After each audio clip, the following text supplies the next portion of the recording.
But going forward, it's about showing that the sustainable growth story in China is there. 안녕하세요. 테슬라가 중국 시장에서 역대급 모습을 보여주고 있는데요. 20만에서 30만 위안 가격대는 모델 Y랑 모델 3가 최고치를 경신하고 있고, 여기서 비아디의 꼼수가 보이는데요. 10만 위안, 20만 위안, 여기 초저가형에서 판매 대수를 올리는 것이 비아디의 전략인데요. 과연 어느 쪽이 수익성이 훨씬 더 좋은 모델인지는 다들 잘 알고 계시겠죠.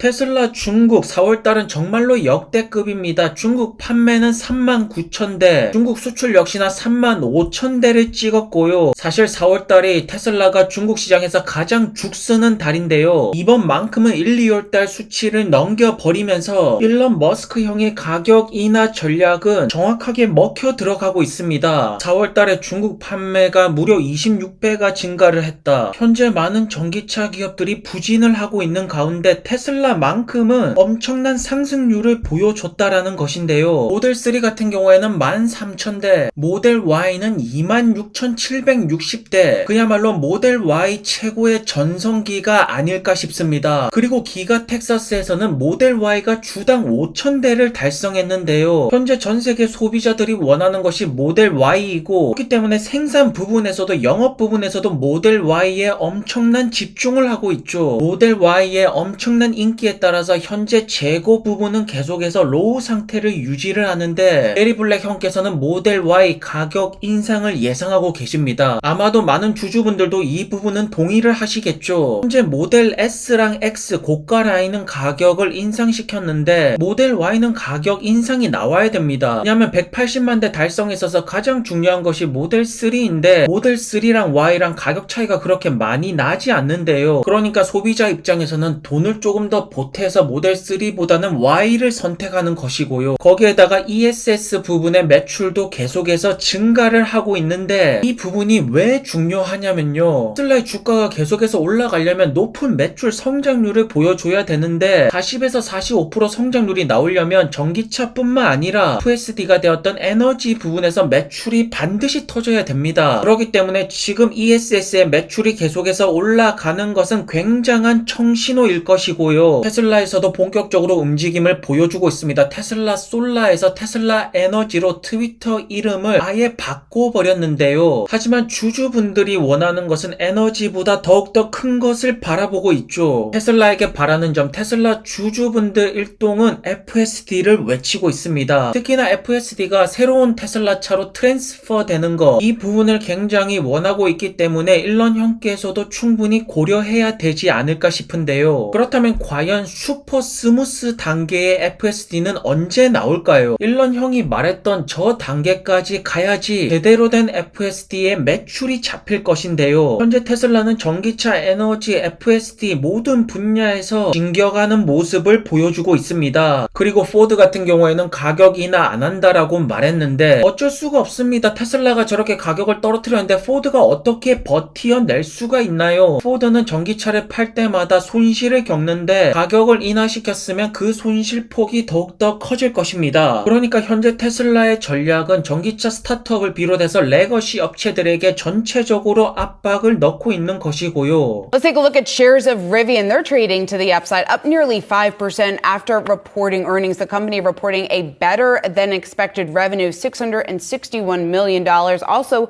a narrower than expected loss. The company also says that it's on track to deliver 50,000 vehicles this year. Hello, everyone, and thanks for joining us today.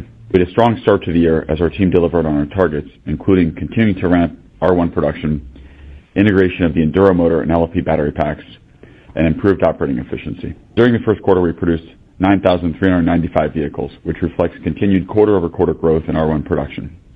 As of March 31st, we've now produced nearly 35,000 vehicles since the start of production. 그리고 리비안이 어닝 비트가 떴습니다. 매출 부분에서 시장 예상치를 초과했고요. 가장 중요하게 볼 것은 마진 부분에서 손실폭이 점차 감소를 하고 있다는 점이죠. 현재 리비안의 생산 속도는 굉장히 빠릅니다. 다만 손실폭 때문에 많은 걱정들이 있었는데 이 부분에서 현재 청신호가 나오고 있는데요. 모건 스탠리의 애덤 존스가 향후 계획에 대해서 물어보니까 CEO가 저가형 이미 준비 중이다 엄청난 패기를 현재 보여주고 있는데요. RJ 스카린지 형에서 저가형 4만에서 5만 달러 정확하게 시장에서 원하는 가격대를 지금 벌써 준비에 들어갔습니다. 거기에다가 리비안의 상용차의 LFP 팩에 엔두로 듀얼 모터의 조화 정말로 많은 기대가 되죠. R2 플랫폼을 지금 벌써 준비 중이라면 생각보다 빠르게 저가형이 나오지 않을까 싶습니다. 현재 가지고 있는 현금은 15조이고 생산 가이던스는 하향하지 않습니다. 5만 대를 유지하고 있고요. 제가 볼 때는 이 추세라면 생산 가이던스 충분히 초과를 할 수가 있습니다. 하지만 그래도 리스크는 있습니다. 손실폭은 여전히 스타트업 통틀어서 가장 높은 것이 대략 2조 가량을 잃어가고 있는데요. 타이밍이 정말로 아슬아슬하긴 합니다. 현금이 끝나기 전에 수익으로 넘겨야 되는데 일단 내년에 그로스 프로핏을 플러스로 두는 것을 목표로 하고 있습니다. 하지만 그래도 리비안의 CEO는 칭찬을 해주고 싶은 것이 숨지 않습니다. 보통 이제 실적 발표하면 이렇게 인터뷰에 나가는데 리비안의 CEO는 당당하게 나가죠. 그리고 일론 머스크 형 같은 경우에선 트위터에서 맨날 소통하고 있고요. 하지만 루시드의 CEO는 숨어버렸습니다. 그 어떠한 언론 매체 인터뷰를 하지 않고 있고 주주들과도 대화를 하지 않고 있습니다. 세상에 숨어버린 채로 내가 최고의 전기차를 만들겠다 이런 전략인 것인지 사실 루시드의 초반 전략이 나쁘지가 않았던 것이 퓨어 모델이 77,000달러였는데 이 부분이 매크로 영향을 받으면서 87,000달러가 되었죠. 그런데 지금 87,000달러 주문 안됩니다. 싱글 모터 현재 주문을 받지 않고 있고요. 그래서 현재 피터 형의 딜레마는 무엇인가? 엔지니어인가 CEO인가? 분명히 루시드 에어가 전기차 세단 중에서 가장 좋은데 왜 팔리지 않는 것일까? 그리고 도달한 결론이 더욱더 좋은 전기차를 만들겠다. 그래서 지금 사파이어 개발에 한창 몰두를 하고 있죠. 슈퍼 럭셔리 전기차 사파이어. 현실을 보자면 주행거리 250마일의 포르쉐 타이칸이 1분기 때 루시드보다 7배 가량 더 팔았습니다. 중국 쪽에서는 전기차 SUV가 이미 많이 나온 상태이고 독일 기업들도 전기차 SUV를 내놨습니다. 벤츠조차도 EQS SUV를 출시하였고 그렇다면 피터 형의 전략은 그래비티가 나오면 이 모든 전기차를 다 이길 것이다 기술력으로 이런 마인드를 가지고 계신 것 같은데요. 그렇다면 2025년에 고객 인도가 시작되는 그래비티 이 차량이 기존의 전기차 SUV를 과연 다 박살을 낼 수가 있을 것인지 정말로 기술력, 판매 이렇게 연결이 된다라면 루시드 에어의 판매량이 저렇게 나와서는 안 되겠죠. 현재 피터 형께서는 루시드의 이사진이고 이사진으로서의 피터 형은 굉장히 필요한데요. 하지만 경영은 잘 모르겠습니다. 루시드가 새로운 마케팅 부서장을 뽑았는데 이분께서 마세라티, 페라리, LVMH 출신 마케팅 전문가라고 말하는데 사실 저는 잘 모르겠습니다. 왜냐하면 현재 많은 분들께서 루시드의 문제점은 마케팅이라고 보지는 않습니다. 보시는 것처럼 제너럴 모터스는 애플 출신의 소프트웨어 직원들을 모집하고 있는데요. 현재 고액 연봉을 주면서 마케팅 출신을 데리고 오는 것이 맞는지 그것이 아니라면 소프트웨어 전문가를 더욱더 영입하는 것이 맞는지 왜 제가 이런 말씀을 드리냐면요. 포르쉐가 모빌라이랑 손을 잡았습니다. 포르쉐 전기차의 모빌라이 자율주행 조합 이걸 지금 루시드가 이길 수가 없고요. 정말로 다행스럽게 애플의 소프트웨어가 들어간다라면 좋겠지만 사실 애플 같은 경우에는 어떻게 될지도 모르는 것이고 소프트웨어 부분이 강화가 된다라면 판매 부분에서 훨씬 더 도움이 될 텐데 말입니다. 현재 루시드의 경영진이 준비를 해야 되는 것은 포르쉐 모빌라이 조합을 어떻게 이겨낼 수 있을까? 그것이 가장 핵심 포인트이고요. 피스커 같은 경우에는 사업 진행 속도가 굉장히 빠릅니다. 그에 반해서 루시드의 사업 진행 속도는 굉장히 더디죠. 거기에다가 계속되는 딜레이 그리고 가이던스 하향 조정. 그래서 제가 내린 결론이 무엇이냐면 현재 페라리의 CEO가 자율주행이 필요 없다라고 말하고 있습니다. 그러니까 옛것에 사로잡혀서 새로운 것을 전혀 받아들이지 못하고 있는데 피터 형 역시나 계속 기술력에 사로잡혀 있다 보니까 정작 지금 가장 중요한 저가형 전기차부터 소프트웨어 부분에 신경을 쓰는 것이 아니라 파이어처럼 조금 더 슈퍼 럭셔리 전기차를 내놓는데 온 신경을 집중하고 있죠. 그래서 루시드의 주가 상승이 펀더멘탈적으로 나오려면 루시드 에어가 많이 팔려야 됩니다. 그리고 많이 팔려면 현재 피터 형이 고수하는 전략은 먹혀 들어가지 않을 것이고요. 새로운 전략을 주주 여러분들에게 보일 것인지 그것이 아니라면 페라리의 CEO처럼 자기 고집을 부리면서 사업을 잘못된 방향으로 계속 이끌어 나갈 것인지 사업 방향성만 다시 한 번 더 제대로 잡는다라면 마지막 한 방은 남아있다라고 봅니다. 그렇기 때문에 저는 루시드의 경영진의 변화의 바람이 불어오기를 간절히 바라겠습니다. 오늘도 좋은 하루 되시고요. 안녕히 들어가세요.